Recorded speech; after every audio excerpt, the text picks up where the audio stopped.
Hello, friends. I'm back again, and no cricket analyst um, can do away with the fact that the WTC needs to be looked at in its entirety, and the fact that New Zealand, South Africa, Sri Lanka uh, are also in contention for a spot in the finals along with India and Australia. And it's good that all these teams are in action at this point of time. Very interesting to see what's happening with the other teams who are in contention, uh, particularly New Zealand and South Africa and Sri Lanka. Both South Africa and Sri Lanka are in contention, and they're locking horns with each other. And England are not in contention, but they can play spoilers and do some damage with for two New Zealand's chances of getting to the WTC final. To be honest, New Zealand was down in the dumps, and then their 3-0 victory revived their hopes of getting into the WTC final. Even with that kind of a victory, unprecedented historic victory, blanking the Indians 3-0 in their home turf. Uh, Before that series, New Zealand had no hope, and that series has rekindled the hopes of New Zealand getting into the WTC final. Um, a lot to be done. What is fantastic in this WTC cycle is that none of the two finalists have been finalized yet, and that's like the matches that are happening of late. All matches, test matches, one-day matches, and T20s, they're going down to the wire. So this is going down to the wire as well.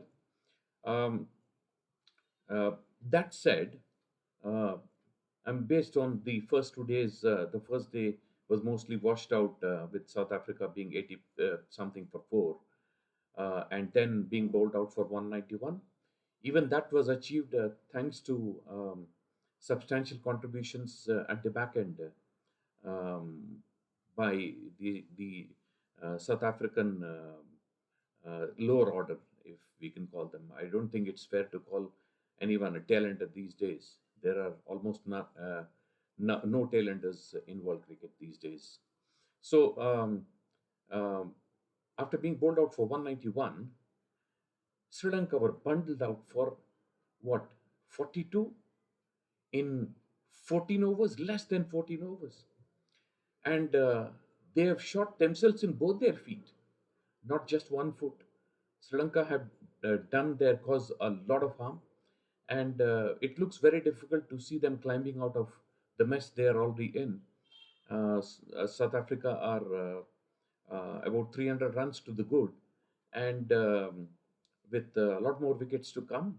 So it looks like Sri Lanka has been substantially, not totally, but substantially pushed out of this race. They still can win against Australia 2-0 at home and get into the final, sneak into the final. But it will be a scrap. And getting to New Zealand, New Zealand did well, and Kane Williamson showing why he's still one of the best in the world. And wonderful to see Shoaib Bashir say that he was in awe of Williamson while bowling to him. Now, great signs for Shoaib Bashir as well. And England is going to be very well served. He looks a very, very good talent. The way he bowled against India in India was fantastic. So, England seems to be giving the New Zealanders a run for their money. And um, they're closing in on the New Zealand total of 350 types. And they still have 5 wickets in hand. And one of my favorite cricketers, uh, there are two outside India, and it has always been Kushal Mendis for me. He's such a fantastic touch player. He doesn't seem to be doing anything to hit those balls, and they seem to be finding the boundaries. I think he's the best touch player in the world today. A close second has to be KL Rahul, and then Ashwin comes in, and then we have a few others. But by some distance, Kushal Mendes happens to be my favorite player, has always been. Harry Brook is one that I've fallen in love with the kind of game that he plays, and it's not based on just one innings. The way he attacked the Pakistanis in their home den in a match that was going down to the wire, and that England won, and still going at.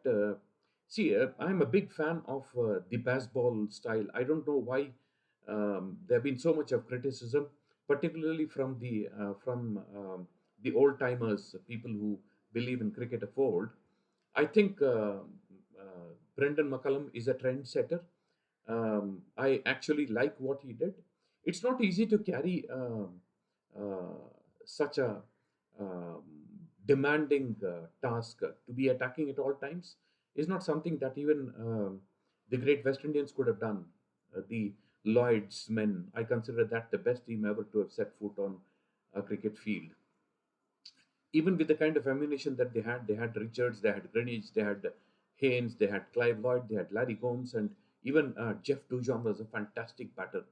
So I think um, Brendan McCullum should have got a lot more support, and surprising that the backlash comes from um, people like Nasser Hussain, and then the kind of people who should be supporting Brendan McCullum. Um, I think the trend is caught up. The Indians are doing the baseball better than um, uh, called Dazball, Dravid, style of baseball, and then now Gazball, Gambhir. He's under a lot of pressure, very unfair.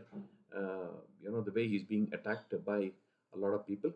But just to sum up in this video, looks like Sri Lanka are pushing themselves out of contention for a spot in the WTC final.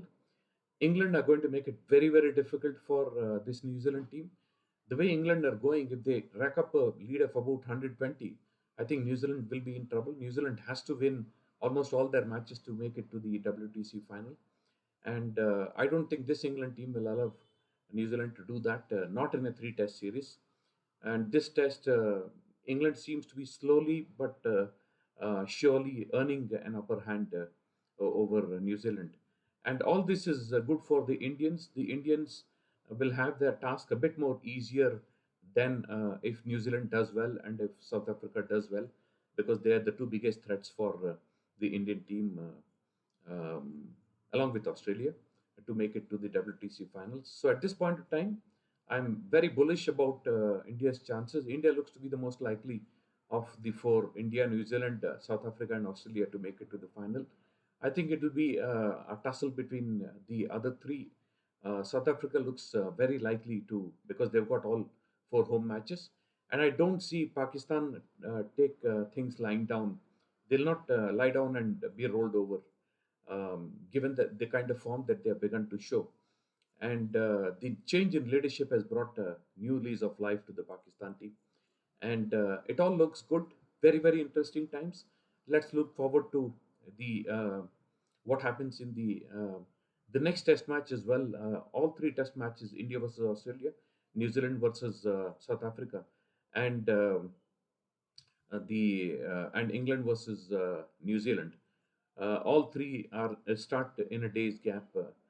One is on 5th, the other two on 6th.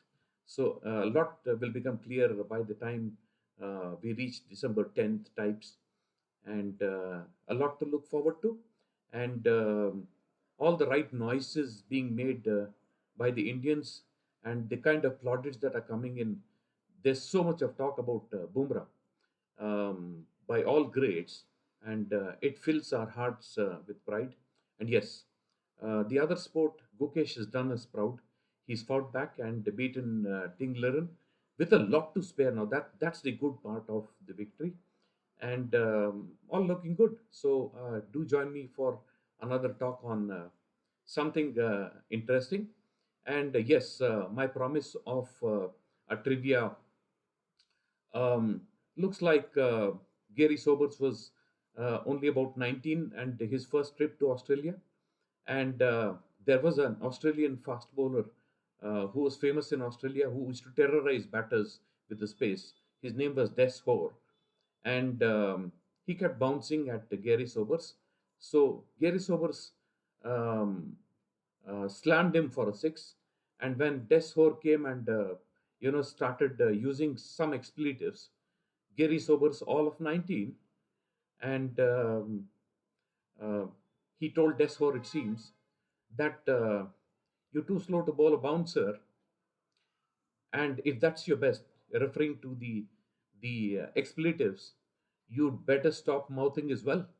So that was sign of things to come from the great man, the greatest cricketer ever to have lived. Yes, the greatest batsman arguably is Don Bradman, but the greatest cricketer to have set foot on the earth. He could bowl Chinaman, he could bowl pace, he could bat up the order, he could bat lower down the order, he could attack, he could defend. There's nothing he could not do except no proof of his wicket keeping skills. So that's the trivia for today. Do join me for another presentation on something more interesting. It's coming soon. Do join me, encourage me, support me. Do convey your likes. Do come up with comments, very frank, straight comments. And then, yes, subscribers will be of great help in enabling me to do more and more, and provide a lot of views that you will like and accept. Thank you all.